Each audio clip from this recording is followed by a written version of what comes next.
India celebrates 150 years of its national song. A special discussion on Vande Mataram will take place in the Lok Sabha today. Prime Minister Narendra Modi will lead the debate, during which lesser-known facts and important details about the poem will be highlighted.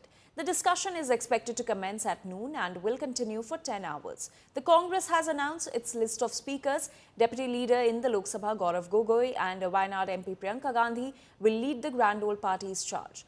Vande Mataram, which completed 150 years on Sunday, has been a hot political topic ever since Prime Minister Modi accused the Congress party of dropping key stanzas of the national song before independence. The Congress had hit back, accusing the Prime Minister of lying, citing a letter by Rabindranath Tagore recommending adoption of only 2 stanzas as the national song. Vande Mataram से जुड़ा एक और विषय है जिसकी चर्चा करना उतना ही आवश्यक है। आजादी की लड़ाई में वंदे मातरम की भावना ने पूरे राष्ट्र को प्रकाशित किया था, लेकिन दुर्भाग्य से 1937 में वंदे मातरम के महत्वपूर्ण पदों को, उसकी आत्मा के एक हिस्से को अलग कर दिया गया था। वंदे मातरम को तोड़ दिया गया था, उसके टुकड़े किए गए थे। वंदे मातरम के इस विभाजन ने देश के विभाजन के बीज भी बो दिए थे। राष्ट्र निर्माण का ये महामंत्र, इसके साथ ये अन्याय क्यों हुआ, ये आज की पीढ़ी को भी जानना जरूरी है, क्योंकि वही विभाजनकारी सोच देश के लिए आज भी चुनौती बनी हुई है। वंदे मातरम से जुड़ा एक और विषय है जिसकी चर्चा करना उतना ही आवश्यक है।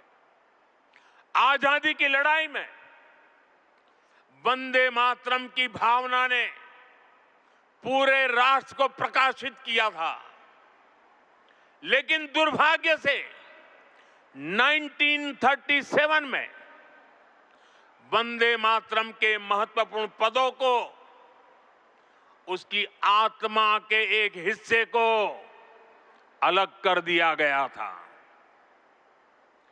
वंदे मातरम को तोड़ दिया गया था, उसके टुकड़े किए गए थे। वंदे मातरम के इस विभाजन ने देश के विभाजन के बीज भी बो दिए थे।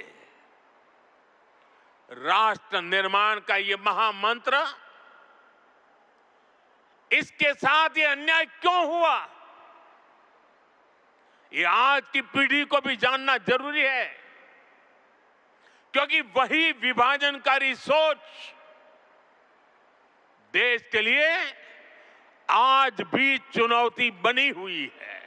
और आज अगर वंदे मातरम पे परिचर्चा हो रही है तो पूरे जिसे कहते संपूर्णता में परिचर्चा होनी चाहिए। उसके तथ्यों के बारे, कैसे एक सन्यासी ने कैसे रखा वो हमारा अतीत रहा है, और कैसे हमारे एक गोल्डन जिसे कहा जाए कि चीज़ें रही है, हमारा बहुत अच्छा हमारा एक रिकॉर्ड कह लें कि चीज़ों को कैसे हमने कैरी किया, आगे किया है। उन भावनाओं को, उन विचारों को लेके हमको आगे बढ़ना चाहिए।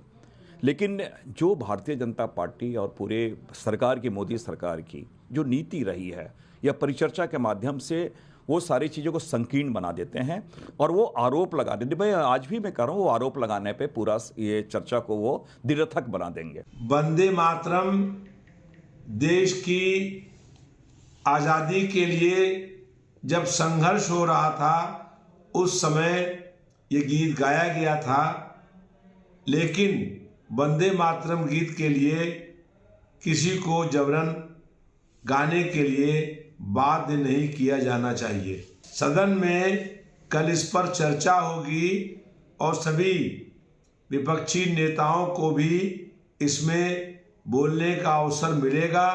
हम लोग वंदे मातरम गीत का सम्मान करते हैं। They want to impose a monolithic, illiberal, communal agenda on the people of our country, and the Vande Mataram is also they try to use it to establish their presence and rewrite the history and redefine Indian nationhood. And we will participate in the debate. We will, our party will straight away answer to the BJP RSS combined and question their intention, motive. The pre-partition purge saw 4 stanzas of Vande Mataram being removed by Congress and Jawaharlal Nehru. Here is what was adopted and what was omitted.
And now let us take a look at what the entire Vande Mataram controversy is all about. So some verses depict India as a Hindu goddess, and Jinnah and Muslim leaders had called the verses anti-Islam. After which Congress in 1937 retained the first 2 non-religious verses and the short version on patriotism and religious neutrality. It was called the short version on the patriotism and religious neutrality. And the centre claims removal of verses sowed partition seats. This is what the current government is claiming, whereas the opposition claims that they removed verses for inclusive representation. And let us also take a look at why those stanzas were exactly dropped. So 2 verses kept by Congress as the national song, rest were dropped. In 1937, 4 verses were omitted by the Congress party, and the verses depicting motherland as Durga were dropped. And the objection was that those verses were exclusionary and also invoked idol worship. Let us also take a look at the history of Vande Mataram. So in 1875, Bankim Chandra writes Ode to Motherland, a poem rooted in goddess Durga imagery. Original poem has 6 stanzas, remember. In 1882, it was published in Bangadarshan, featured in Anandamath, and it was set in Sannyasi rebellion. In 1896, it was first sung at the Congress session, and it was set to music by Rabindranath Tagore. In 1890s to 1900s, Vande Mataram becomes anti-British war cry, and it was adopted by then Congress leaders. In 1937, the Muslim League alleged song was anti-Islamic, and then the Congress committee cuts last 4 stanzas and only keeps the first 2 stanzas to be sung at gatherings. Now, in 1950, the Constituent Assembly adopted Vande Mataram as the national song.